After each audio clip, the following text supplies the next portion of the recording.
Fala pessoal, tudo bem com vocês? Meu nome é Rafael Satier e nós estamos aqui começando um novo programa, um programa que vai falar diretamente com você. Eu tenho certeza que você vai se identificar. São 4 pretos e o nome do programa é Em Negrito. Você curtiu o nome Em Negrito, galera? Muito bom, galera. Em Negrito é justamente trazer destaque para um texto, trazer destaque para uma pauta e trazer destaque para um tema. Quando você coloca um texto em negrito, numa redação, é porque você quer trazer destaque para aquilo ali. E óbvio, a gente é preto, né, família? E ninguém tem vergonha de ser preto aqui não, né, galera? Então, a verdade é que a gente não tem nem orgulho de ser preto. A gente não tem orgulho da cor da nossa pele. A gente tem orgulho daquilo que nós somos. Homens de caráter e homens de verdade. E passando por essa questão de apresentação e tal, eu quero fazer a apresentação da rapaziada aqui, começando da esquerda para a direita. Tem que ser, todo mundo começa esquerdista e depois vai lá para a direita, né? Mas vamos lá. Vou começar com ele, Eduardo Marrom. Ele que é formado em administração, especialista em gestão pública e do terceiro setor. E também é produtor cultural. Pela roupa, você percebe que ele é produtor cultural. Fala com a gente, Marrom. Prazer aí estar com o Em Negrito. Esse programa já deu certo. A gente conta com você. E vamos falar, Em Negrito, tamo junto. Vamos pra cima. E partindo aqui pra direita, vamos endireitando esse programa aqui. Não é um dominó de altura, mas a gente vai chegar lá e vai falar pra ele. Ele que é comunicador, ele que é arquiteto, escritor e digital influencer. Com mais de 300 mil seguidores no TikTok, cara. É isso mesmo? Que essa naipe de terno aí, você faz TikTok? É isso, cara? Tamo junto. É um prazer estar aqui com vocês, Em Negrito. Chapa vai esquentar, hein? Vamos que vamos! E não menos importante, Fernando Senzala. Ele que é doutor em educação, professor universitário e faz parte do Conselho Consultivo da Fundação Palmares. Fernando Senzala, fala com a rapaziada aí, meu irmão. É isso aí, pessoal. Sejam bem-vindos aqui no nosso programa e o bicho vai pegar. Vambora! Vocês estão vendo que a galera tá preparando tiro, porrada e bomba. Acho que eu sou o mais calmo entre esses 4 aqui, né? Eu e o Marrom, né, Marrom? A gente é calmo. Galera, vocês estão vendo aqui, iluminação, tá tudo ok, câmera, tudo ok. Tem que ter luz, né? Porque senão o nego some, né? O nego some. Já começou sendo cancelado pela galera politicamente correta, né? Estamos começando bem.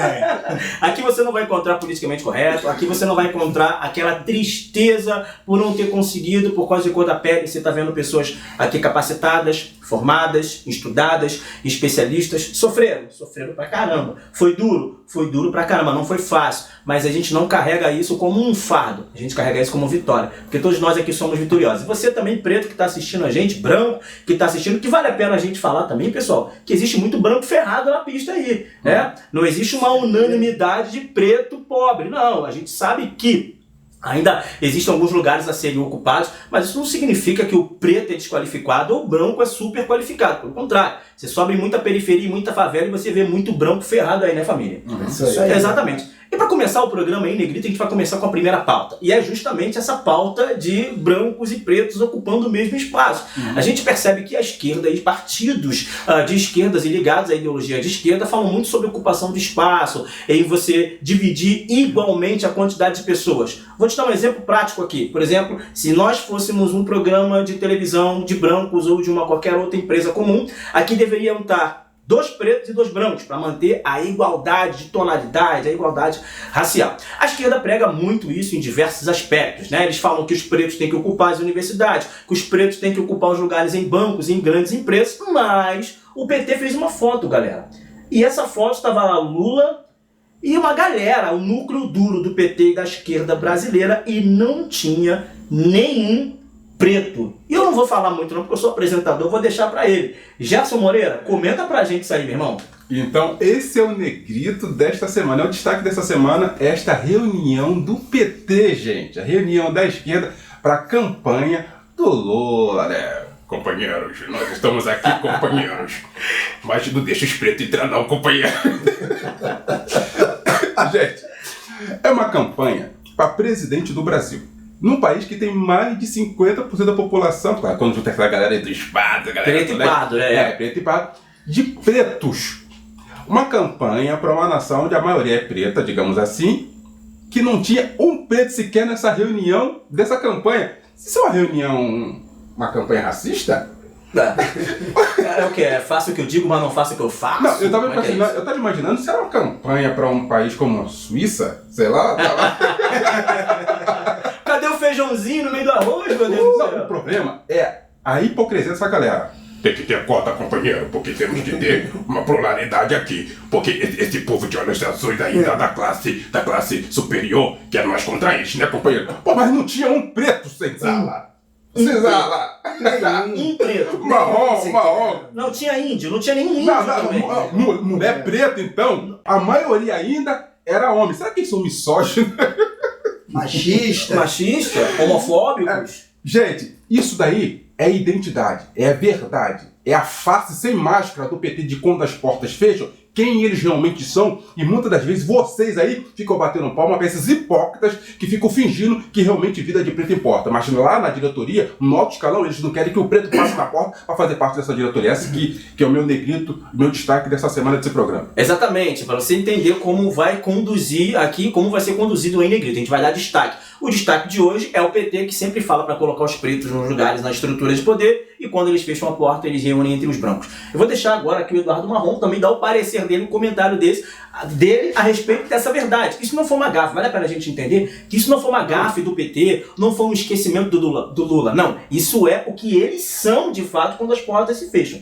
Faça um comentário pra gente, Eduardo Marrom. Rafael, obrigado aí pela oportunidade. Rapaziada, então, esse negrito aí é bem interessante. Eu posso falar de cadeira. Eu participei dentro de um partido político de esquerda, posso falar dentro do pessoal, conheci algumas personalidades, e a gente sabe que ali são feudos que acontece, feudos brancos, que Feudo é se melhor falar, né, cara? isso, Feudo é uma palavra se muito boa. apropriando. E detalhe, o mais legal é que as demandas de minoria, as demandas de você, negro, ou mameluco, ou cafuso, Não, os brancos ou estão assistindo a gente também. os brancos O também. programa não é pra preto, não. E hein? você do subúrbio, de periferia, sabe onde é que essas demandas elas são planejadas, onde elas são organizadas, onde se definem estratégias? Leblon, Jardim Botânico, São Conrado, Vila Madalena, Pinheiros, Jardim, Moema. enfim. E você não participa disso. Então o meu Em Negrito essa semana é esse papo aí. Você vê, né? Você percebe que o Marrom ele tem toda essa característica de ex-pissolista. Agora eu entendi porque você tá de bermuda, de óculos, todo carioca. Rapaziada. Vai deixar que no próximo programa eu venho mais de acordo com o Em Negrito, galera. Tô brincando, meu Hoje amigo. bem relax. E agora a gente também vai ouvir o destaque e o comentário do nosso mestre Fernando Senzala. Fernando Senzala, explica pra gente o que essa imagem representa pra você. Uma imagem de pessoas que estão sempre, abre aspas, lutando em favor da causa negra, fecha aspas, e quando eles fecham a porta, o negro fica do lado de fora e no máximo serve um cafezinho. Bom, primeiramente eu queria mais uma vez saudar aqui a todos vocês, agradecer por estarmos juntos, né, agradecer a audiência de vocês aí, né, e é muito bom a gente poder estar comentando livremente, fora dessa perseguição e das amarras, né, institucionais, depois dessa tomada da esquerda dentro das instituições, né, eu acho que isso é muito importante começar com isso, e a gente chega justamente na produção dessa imagem, né, e o que ela impacta pra gente, aí sob o ponto de vista teórico, inclusive, né, você vê o apagamento do negro dentro das esferas de poder, onde se toma a decisão, né? Isso é muito sintomático, é muito emblemático para o nosso povo, né? A gente não se vê representado nas esferas do poder, quando na verdade existe uma instrumentalização do negro justamente por essas pessoas, para que o negro ele se alie ao projeto de poder deles, mas sempre como satélite das ideias deles, e nunca como protagonista, não participando ali diretamente da tomada de decisão e do que é o mais importante, que é, na verdade, a ocupação dos espaços.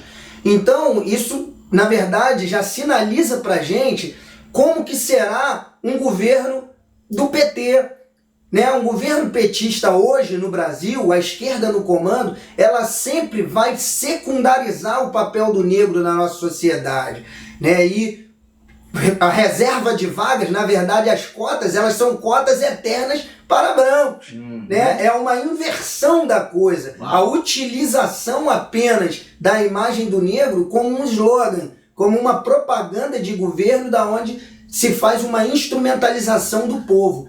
Então o meu em negrito hoje vai nesse sentido, meu destaque é esse, para nós prestarmos atenção em quais são as estratégias de governo que essas pessoas têm na instrumentalização do negro. Perfeito, Fernando Senzala. É um comentário, né, extremamente científico, né? É importante a gente notar isso, porque as pessoas falam muito sobre o lugar de fala, e que você falar de negro, você tem que ser negro, você falar sobre determinadas situações, você tem que ser um doutor, e a gente está aqui com pessoas extremamente capacitadas que têm gabarito e know-how para falar daquilo que está falando, sobretudo a gente é preto também, né, Rafael? Eu queria fazer aqui um negrito, um destaque, é o seguinte, a galera fala muito que o Bolsonaro é racista. O pessoal fala muito, sim. E que o Lula é o defensor dos pretos. Sim. Inclusive você aí que está nos assistindo, faz uma pesquisa agora na internet, Bolsonaro e seu amigo preto. Vai aparecer, não é uma nem duas não, várias fotos do Bolsonaro e o Hélio Negão. Sim, exatamente. O Donald Trump lá nos Estados Unidos. Sim. Agora procura aí, Lula e seu amigo preto.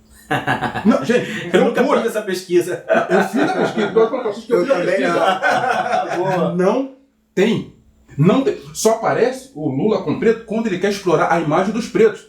Só, mas absolutamente em lugar nenhum, para nada. E pode ver que na reunião dele, dos amigos dele lá, na autocúpula do PT, não tinha um preto sequer. Isso é porque vida de pretos, para eles importa. Vai acreditando mesmo, vai vendo. Perfeito, galera. Excelente análise aí com o Eduardo Marrom, com o Gerson Moreira e o nosso grande mestre Fernando Senzala. O próximo destaque, o próximo em negrito, foi de um fato que aconteceu nos Estados Unidos. Um homem negro, preto, né? Pode dizer como você achar melhor, ele joga uma bomba de fumaça no metrô e depois que a fumaça se propaga, ele saca uma arma de fogo e faz vários disparos. Esses disparos atingem 10 pessoas e entre essas 10 que foram baleadas, outras dezenas de pessoas ficaram feridas. A mídia, de certa forma, ela não cobriu como deveria cobrir esse fato. Pode ser que era porque o cara não era branco, né? Quem sabe se ele fosse um homem branco, seria um terrorista, ou seria um kamikaze, ou alguma coisa do tipo daquelas situações que estão sempre acontecendo nos Estados Unidos da América. Mas como ele era preto e também ele era militante do Black Lives Matter, parece que foi abafada essa situação. Porém, antes dele cometer esse atentado, ele gravou um vídeo demonstrando o ódio que ele tem aos brancos. Então, peraí, será que existe o racismo reverso? Será que existem pretos que têm ódio de branco fomentado, inclusive por pensamentos raciais e vitimistas de pessoas pretas? Eu vou chamar agora para comentar, mudar um pouco a ordem aqui, né, o nosso amigo Fernando Senzala. Comenta um pouco a respeito desse rapaz lá nos Estados Unidos, amigo. Pois é, Rafael, essa deixa ela é muito importante aqui, né, e a gente pensar isso, mas eu volto um pouquinho aqui num artigo que o professor e o antropólogo Antônio Risério fez para a Folha de São Paulo há pouco tempo e que causou um furor muito grande entre o movimento negro e entre a esquerda identitária, de uma maneira geral. Nesse artigo, o Antônio Risério, ele justamente trouxe alguns acontecimentos que são, na verdade, os desdobramentos do Black Lives Matter nos Estados Unidos, onde ele traz para nós a conhecimento que houveram saques a lojas de chineses, houveram agressões a brancos, né, a pretos, a pessoas negras que não concordam com a ideologia, né, professada pela esquerda norte-americana. Então você vê que esse tipo de reação ela já não é de hoje, né? Ela é uma reação que ela vem sendo gradativamente fomentada por pequenos grupos e inclusive por autores, né, e ativistas norte-americanos. Então, se a gente, por exemplo, pega hoje várias ideologias e autores como o Mar Johnson ou como o Molefe Assange e outros que estão, inclusive, institucionalizados dentro dos Estados Unidos, né, a gente chega a compreender que essa reação ela é, na verdade, uma leitura que essas pessoas fazem de um novo direcionamento, né, sistêmico dessas pessoas da esquerda, da nova esquerda, que o autor Roger Scruton chama de New Left, né, norte-americana, e que traz toda uma prescrição que leva ao extremismo, que é o ato em si. Então, para se chegar nesse extremo, nessa atitude propriamente dita, existe antes disso todo um esquema montado por trás que, na verdade, mexe com a psicologia social dessas pessoas e conduz elas a os atos extremos. Então, é esse tipo de coisa que a gente tem que se debruçar a combater. Deixa eu ver se eu entendi aqui. Gente, conversar com o doutor é outro nível. É outra parada, não dá, ele não consegue. Você é o seguinte, você está dizendo que, trocando miúdo, a doutrinação, seria isso? A doutrinação que eles fazem, e essa doutrinação, no caso, está conduzindo com que pessoas pretas, como negra a galera fala, que as pessoas pretas, elas estão tendo uma visão racial, ou seja, está construindo, está ali nutrindo ódio em pessoas pretas contra as pessoas brancas. Você está dizendo que essa nova construção, que essa nova visão que a esquerda está introduzindo nos movimentos, está reproduzindo, está criando esse sentimento, é isso? Exatamente, está criando esse sentimento, e esse sentimento, né, a gente tem que evidenciar aqui também que ele é, na verdade, uma briga pela representatividade. E se a gente linkar isso ao Lula, né, a essa questão que a gente comentou antes do Lula, a gente vai ver que o seguinte, é uma representatividade, na verdade, que ela é mentirosa porque ela só apregoa para um determinado lado, ela só pende para um lado. Então você não vê nenhuma reação dessas pessoas quando você tem uma ausência de representatividade justamente nas esferas de poder e de tomada de decisão deles. Então essa briga por representatividade, ela é unilateral. Inclusive, eu vou enviar aqui para a produção depois um vídeo que eu tenho, que tem um protesto do Black Lives Matter. E no Black Lives Matter não é vida de preto importa não. É Black Lives Money. Porque você sabe. Porque você sabe que a galera tá roubando. Os caras ficaram ricos. A menina, uma das líderes do Black Lives Matter, como o Gerson Moreira bem disse aqui, ela comprou uma mansão de aproximadamente 11 milhões de dólares. Mas isso foi noticiado? Isso foi noticiado? Foi pouquíssimo noticiado, não sei. De repente ela não era branca e tal. Já tem 2 diretores do Black Lives Matter que vida de preto vale dinheiro pra eles, que rodaram já. É mesmo, Bia? Já foram presos por essas questões. Mas ainda voltando aqui nessa questão, então vocês acham, que depois eu quero saber do Rafael, que é o nosso próximo programa, então vocês acham que isso está gerando um racismo que pode ser considerado um racismo reverso? Gente, isso aí eu só estou levantando aqui a bola. Isso pode gerar o racismo reverso? Não pode gerar o racismo reverso, gente? Porque, ou seja, essa doutrinação, doutor, pode fazer com que os pretos vão olhar para os brancos com ódio. Isso pode gerar problema racial? Além de um problema racial, a gente tem que pensar no seguinte, e aí eu volto aqui no que a gente estava comentando, sobre a monetização dessa coisa toda. Porque você cria cães raivosos numa ponta e na outra ponta você tem 2 pontas e você tem o meio, né? E aí geralmente, né, e aí eu falo muito isso nas redes sociais, é a gente pensar que os doutores professores brancos, que já são professores titulares de universidade, eles geralmente têm no meio aqui do trabalho deles, né, os professores que são os satélites das ideias, que são a representatividade mediana, eles estão no meio, eles já compõem as cadeiras universitárias, porém eles não estão na ponta, né, não são professores titulares, não são os que pegam mais pesquisas, esse tipo de coisa, e eles instrumentalizam pela representatividade outros negros que não vão chegar nas outras esferas do poder, mas que na verdade são reprodutores dessas ideias. São esses os raivosos. Perfeito. Porque os outros que estão no meio ou que estão na ponta, eles estão monetizando. Eu costumo chamar eles de escravos,